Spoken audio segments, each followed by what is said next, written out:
Gautama Buddha, Sant Kabir Das, Mahatma Jyotirao Phule, Savitribai Phule, Sheikh Fatima, Narayana Guru, Sahu Maharaj, Birsa Munda, Periyar, doctor BR Ambedkar, Nelson Mandela, Martin Luther King, ఎందరో మహనీయుల సిద్ధాంతాలు, యోధుల ఆశయాల సమ్మేళనం. దళాధిపతి విజయ్ కుమార్, విజయ్ కౌర్.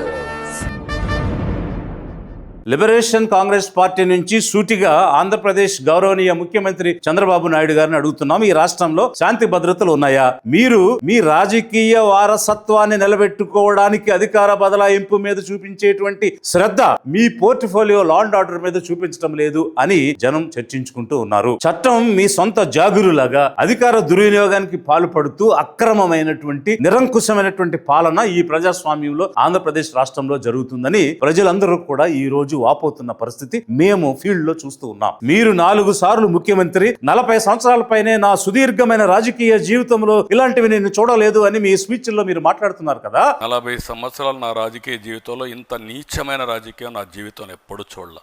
మరి మీ సుదీర్ఘమైన రాజకీయ జీవితంలో ప్రజాస్వామ్య పాలన అంటే ఇదేనా? ముఖ్యమంత్రిగా ఎన్ని సంవత్సరాలు పాలించారు అన్నది కేవలం ఒక నెంబర్. ఒకరు 5 సంవత్సరాలు పాలించవచ్చు, ఇంకొకరు 14 సంవత్సరాలు పాలించవచ్చు. It is just a number. కానీ ఏ విధంగా పాలించాము అన్నదే ప్రజలకు ఆలోచించేది, అవసరమైనది, గ్రహించేటువంటి అంశం. మొదటిసారి ముఖ్యమంత్రి అయ్యారు, రెండవసారి ముఖ్యమంత్రి అయినప్పుడు మొదటిసారి కంటే బ్యాడ్ గా ఉందని చెప్పి ఓడించేశారు. మళ్ళీ అనుకోని పరిస్థితిలో ఒక అవకాశం వచ్చింది, రాష్ట్రం విడిపోవటం వల్ల మూడోసారి ముఖ్యమంత్రి అయ్యారు. రెండోసారి బ్యాడ్ అనుకుంటే మూడోసారి వర్స్ అని చెప్పి మళ్ళీ ఓడించారు. ఇప్పుడు గత్యంతరం లేక, వేరే పార్టీ ఆప్షన్ లేక, వద్దు అనుకున్న పార్టీలకే మళ్ళీ అవకాశాలు ఇవ్వాల్సిన గతి ఏర్పడి అప్పుడున్నటువంటి పార్టీని కిందకు దించాలి అని ఆలోచించి మళ్ళీ మీకు అనుకోని రీతిలో అనూహ్యంగా ఈవీఎంల ద్వారానో మేనేజ్మెంట్ ద్వారానో మొత్తం మీద మరొక అవకాశం వచ్చింది. రెండోసారి బ్యాడ్, మూడోసారి వర్స్ అయితే ఇప్పుడు వరస్ట్ గా ఉంది అని జనం చర్చించుకుంటూ ఉన్నారు.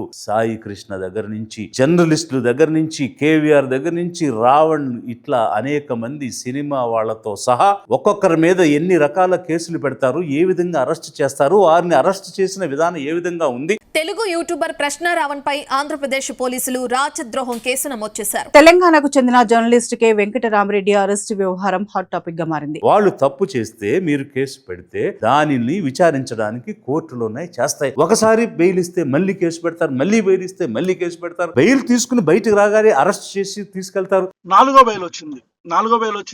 ఈ 4వ బెయిల్ వచ్చిన తర్వాత మళ్ళీ 5వ అరెస్ట్ వేంపాడు టోల్ గేట్ దగ్గర పట్టుకొని ఇప్పుడు మళ్ళీ నక్కపల్లి తీసుకెళ్తున్నారు. ఎక్కడికి వెళ్తే అక్కడ, అంటే ఈ రోజు బెయిల్ వస్తే ఇమీడియట్ గా ఒక కేసు, రేపు బెయిల్ వస్తే మళ్ళీ ఒక కేసు. 4 బెయిల్లు ఈ రాష్ట్ర చరిత్రలో, 4 బెయిల్లు 4 రోజుల్లో వచ్చిన మళ్ళీ 5వ రోజు అరెస్ట్ అయిన ఎవడన్నా ఉన్నాడు? Organised crimes. జనసేన పార్టీ నియోజకవర్గాల్లోనే నేను వెళ్ళటం, అక్కడికి ఆర్గనైజ్డ్ గా గుండాలు రావటం, నా మీదకి దాడి చేయడానికి ప్రయత్నించడం, పోలీసులు పాపం అహోరాత్రులు లక్ష్మణ అనుకుంటూ నా చుట్టుపక్కల తిరగటం. అధికారంలో ఉన్నటువంటి పార్టీలు పోలీసులను వాడుకుని అధికార దుర్వినియోగం చేస్తే ప్రజలు వాళ్ళను కాదు గుర్తు పెట్టుకునేది, ఆ దుర్వినియోగం చేసిన పార్టీని ఈడ్చి కొడతారు, అధికారం నుంచి దించేస్తారు. మీ రోజులు కూడా దగ్గర పడ్డాయి. మీరు అధికారంలోంచి కిందకు దిగాల్సిన పరిస్థితి ఏర్పడింది. కేవలం మీరు చేస్తున్న దుష్ట పాలన వల్ల, శాంతి భద్రతలు అదుపు లేకపోవడం వల్ల, పాలనపై పట్టున్నటువంటి ముఖ్యమంత్రి పాలిస్తున్నట్టు లేదు, పాలనపై పట్టు కోల్పోయిన చంద్రబాబు పాలిస్తున్నాడు ఈ రోజు రాష్ట్రాన్ని అని జనం అనుకుంటూ ఉన్నారు.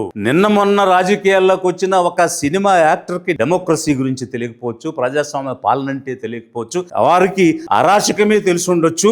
రాళ్ల, హాకీ బ్యాట్ల, లేకపోతే ఇనుప రాడ్ల, చేతుల, దేనికైనా సిద్ధమని ఇట్లాంటి మాటలు ఒక వ్యక్తి మాట్లాడవచ్చు. కానీ మీరు ఇదే గుర్తు పెట్టుకోండి, రాడ్ల, హాకీ స్టిక్కుల, రాళ్ల, ఒట్టి చేతుల, మీరు సుదీర్ఘమైన అనుభవం ఉందని మీరు క్లెయిమ్ చేసుకుంటున్నారు కదా. శాంతి భద్రతలు ఆంధ్రప్రదేశ్ రాష్ట్రంలో చరిత్రలో ఎప్పుడు లేనంత హీనమైనటువంటి పరిస్థితికి దిగజారిపోయిన పరిస్థితిలో లిబరేషన్ కాంగ్రెస్ పార్టీ నుంచి మేము ఈ తెలుగుదేశం, జనసేన, బీజేపీ కలిపి గుంపుగా ఏర్పడిన గుంపు ప్రభుత్వాన్ని నిలదీస్తున్నాము, ప్రశ్నిస్తున్నాము, డిమాండ్ చేస్తున్నాము. మీకు పాలించే అర్హత పోయింది, కోల్పోయారు, దిగిపోండి. శాంతి భద్రతలు ఇక్కడ లేవు. ఈ రకంగా చట్టాన్ని మీ ఇష్టం వచ్చినట్టు వాడుకుంటారా? ఒక మ్యాజిస్ట్రేట్ బెయిల్ ఇస్తే మళ్ళీ కేసు పెడతారు, మళ్ళీ బెయిల్ ఇస్తే మళ్ళీ కేసు పెడతారు. ఇది ఏ దేశంలో ఉన్నా మనం ఎలాంటి పాలన సాగుతుంది ప్రజలందరూ కూడా చూస్తున్నారు, గమనిస్తున్నారు. ఈడ్చి అవతల తోసేటువంటి రోజు దగ్గరలోనే ఉంది.